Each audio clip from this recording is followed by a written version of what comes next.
एक चार्ट पे वो ये चार्ट है। नेटिव वाज बॉर्न ऑन 26 दिसंबर 1954, रात को 32, है ना, यानी कि 25 तारीख की रात को 26 तारीख शुरू हो गई थी रामपुर उत्तर प्रदेश में।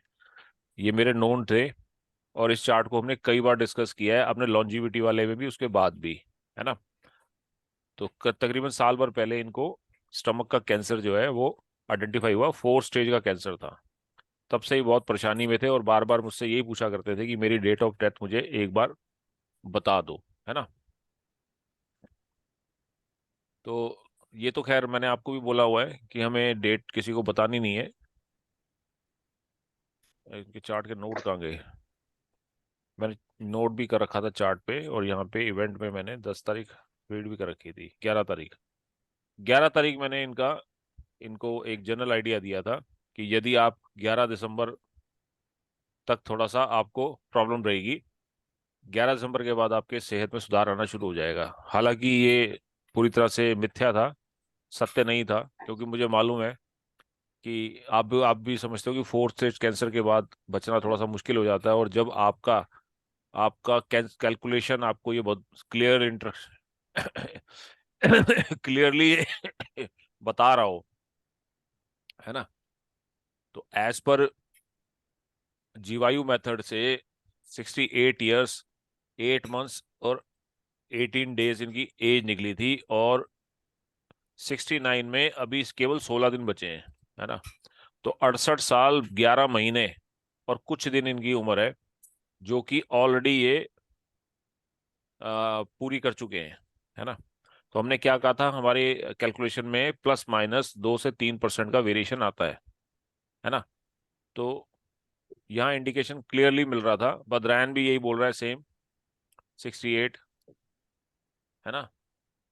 और जब दशाओं से मैंने, हालांकि पिंडायु 80 साल बता रहा है, निसर्गायु 94 साल बता रहा था, अम्सायु 45 साल बता रहा था, और पैम मेथड से केवल 44 निकला। ये डिफरेंस आएगा, ये आपको डिफरेंस आएगा आएगा, लेकिन आपको क्या करना है, फिर आपको चार्ट में जाना है, नेटिव के चार्ट में जाना है, और नेटिव के चार्ट में से आपको उसकी दशाओं का क्रम देखना है। मैनुअली एनालाइज करना चाहिए। मैनुअली एनालाइज कैसे? कि कौन से मारक कौन से बाधक प्लेनेट हैं, और उनकी क्या मुख्य दशाएं एक्टिवेट हैं। महादशा, अंतरदशा, मुख्यतः महादशा। महादशा का सीक्वेंस बहुत इंपॉर्टेंट होता है इसमें। तो जब मैंने ये पाया कि बृहस्पति की महादशा, हमेशा ध्यान रखना बुध के लग्नों में, बुध के लग्नों में जो बृहस्पति बृहस्पति की जो महादशा है, लता जी अपना वीडियो बंद कर लीजिए, है ना। तो बुध के लग्नों में सबसे बड़ा मार्केज कौन बनता है? बृहस्पति। बृहस्पति बनता है। क्यों? सप्तम भाव का मालिक है ना, सप्तमेश जी। है। शुक्र को ये दोष नहीं लगता, क्योंकि शुक्र यहाँ पे नवमेश भी होता है, नवम भाव का स्वामी भी होता है, इसलिए शुक्र को मार्केज का दोष नहीं लगता। हम्म। परंतु, और सूर्य जो है इसका मित्र प्लेनेट है ना। तो उसकी स्थिति पे डिपेंड करता है, प्लेसमेंट पे डिपेंड करता है, ठीक है। जी। और शनि तो वैसे मित्र है, षष्ठेश जरूर है, रोग वगैरह दे सकता है। मंगल आयुएश होता है, अष्टम का लॉर्ड और थर्ड का लॉर्ड, यानी कि प्राइमरी हाउस ऑफ लॉन्जिविटी और सेकेंडरी हाउस ऑफ लॉन्जिविटी दोनों का मालिक होने के कारण, ऑनर होने के कारण, लॉर्ड होने के कारण, मंगल यहाँ पे प्रबल तौर पे नेटिव की आयु दिखाता है। आयु कितनी होगी, है ना। जब आयु का हम असेसमेंट करते हैं, तो मैनुअली असेसमेंट करने के बाद पैम मेथड से देखा, तो पैम मेथड में भी हमें ज्यादा कुछ दिखाई नहीं दे रहा था, परंतु हाँ, दशाएं जरूर बोल रही थी कि बृहस्पति की दशा जो है, और जो अदर मेथड है, बद्रायन मेथड है, जीवायु मेथड है, ये क्लियर कट हमें बता रहे थे कि नेटिव अपनी लाइफ जो है एंजॉय कर चुका है ना। अब केवल हमें क्या करना था, इवेंट को नैरो डाउन करना था, है ना। तो कैसे नैरो डाउन किया हमने इसको? आज से तकरीबन 2 महीने की पहले की बात है कि जब ये मेरे पास आए थे, और बहुत चिंतित थे और बहुत ज्यादा बीमार भी थे। बिल्कुल बोन का वो रह गया था स्ट्रक्चर, है ना। तो बहुत चिंता में थे कि मुझे केवल ये बता दो यार, मैंने जीना है या मरना है, कब कब मरना है मुझे, है ना। Which led me to further स्क्रूट डाउन, है ना, स्क्रूटनी की मैंने, और ये पाया कि 11 दिसंबर को, 11 दिसंबर, यदि 11 दिसंबर तक इनका समय जो है वो ज़्यादा खराब है, ये समय जो था ना, ये वाला देखो, है ना, तो मैंने रैंडमली इनको बोल दिया कि यदि आप 11 दिसंबर के बाद आपको थोड़ा सा रिलीफ मिलना शुरू हो जाएगा। हालांकि ये झूठ था, रिलीफ तो मिलना नहीं था, है ना। तो आज सुबह 10 दिसंबर को आज सुबह इनका देहांत हो गया, है ना। किसमें? ये देखो, सुबह जब केतु लगा ना, केतु आया सूक्ष्म में 10 दिसंबर को। और मजे की बात देखो कि केतु का गोचर अभी भी बदला है, लगन भाव से हो रहा है।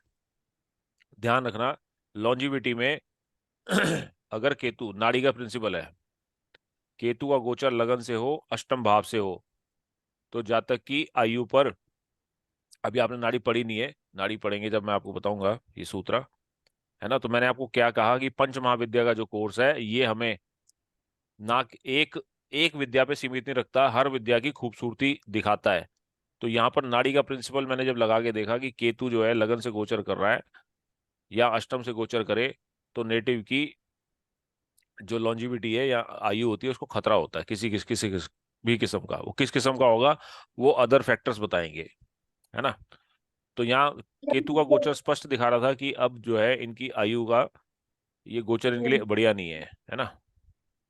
और वैसे भी अष्टक वर्गा हम पढ़ रहे हैं आजकल, तो अष्टक वर्गा में आप देखोगे तो लगन में के पास केवल 27 पॉइंट है ना। और हम्म, मारक भाव जो है सेकंड भाव 35 पॉइंट लेके, और बृहस्पति जो कि मार्केश है वो उच्च का होके बैठा हुआ है 28 पॉइंट के साथ, है ना। और यदि आप इस वक्त जी सर। बृहस्पति का गोचर देखोगे, आज के दिन देखो, जब हम कक्षा की बात कर रहे थे, कल कक्षा पढ़ रहे थे, तो देखो कक्षा में सभी प्लेनेट जो हैं जिन जिन कक्षाओं से गुजर रहे हैं वहां उन्हें कोई भी अंक, कोई भी सपोर्ट नहीं है। शुक्र को यदि सपोर्ट है तो वो भी सूर्य की है ना, लिब्रा में। और वैसे अगर यहाँ आप निगाह मारोगे तो देखो गोचर में शुक्र और चंद्र दोनों पीड़ित हैं। शनि ने मंगल को पीट रखा है, और तीसरी दृष्टि आयु भाव पे है, और यहां से 10वीं दृष्टि दूसरे आयु भाव पे है। तो तीसरी दृष्टि और 10वीं दृष्टि जो होती है वो, मैंने क्या बताया था आपको, लीदल होती है ना, मारक होती है ना दृष्टियां ये, जी जी। चैलेंजेस चैलेंजेस लाती हैं। तो दोनों ही आयु भाव पर शनि की दृष्टि है। और मंगल भी यहाँ जो कि आयुएश है ना, थर्ड का लॉर्ड है और एट का लॉर्ड है, वो भी सैटर्न के द्वारा पीड़ित है गोचर में। जी। उसके साथ साथ आप बृहस्पति को देखोगे तो बृहस्पति भी अष्टम भाव से गोचर कर रहा है। मार्केश मार्केश खुद स्वयं अष्टम भाव से गोचर कर रहा है, यानी कि आयु के ऊपर मार्केश लगा हुआ है ना। जी। और बुध को देखोगे और असेंडेंट को देखोगे, राहु केतु के एक्सिस पे आया हुआ है। लगन खुद राहु केतु, गोचर के राहु केतु के एक्सिस पे है, केतु के साथ, है ना। जी सर। तो ये बहुत सारी चीजें हैं जो आप मैनुअली इसको देखकर और ये एसेस कर सकते थे। और ये मैंने स्थिति जो है 11 दिसंबर सोची थी, है ना। और ये स्थिति मुझे 11 दिसंबर दिखाई दे रही थी। ज्यादा कुछ बदला नहीं है 11 दिसंबर में, है ना। एक दिन में ज्यादा कुछ बदलता नहीं है, बस मांदी गुलिक और चंद्र का परिवर्तन हो रहा है।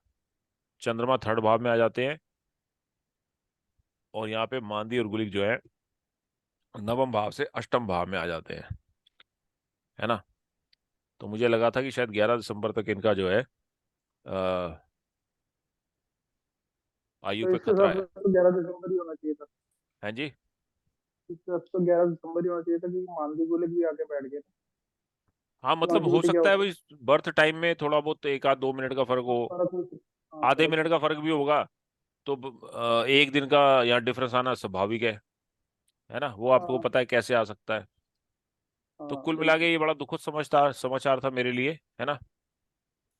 पर ये फाइंडिंग मैं आपके साथ शेयर करना चाह रहा था, क्योंकि आप सब लोग ने डेथ एंड लॉन्जिविटी की वर्कशॉप की है मेरे साथ, और इसमें आपको भी प्रिडिक्शंस, है ना, देखनी चाहिए, असेसमेंट करना चाहिए अपने नियर वंस का, डियर वंस का, जो आपके आसपास है, या स्पेशल केस है, बीमारी वाले केस है, तो पढ़ाई के लिए, समझने के लिए, है ना, आपको देखना चाहिए ये।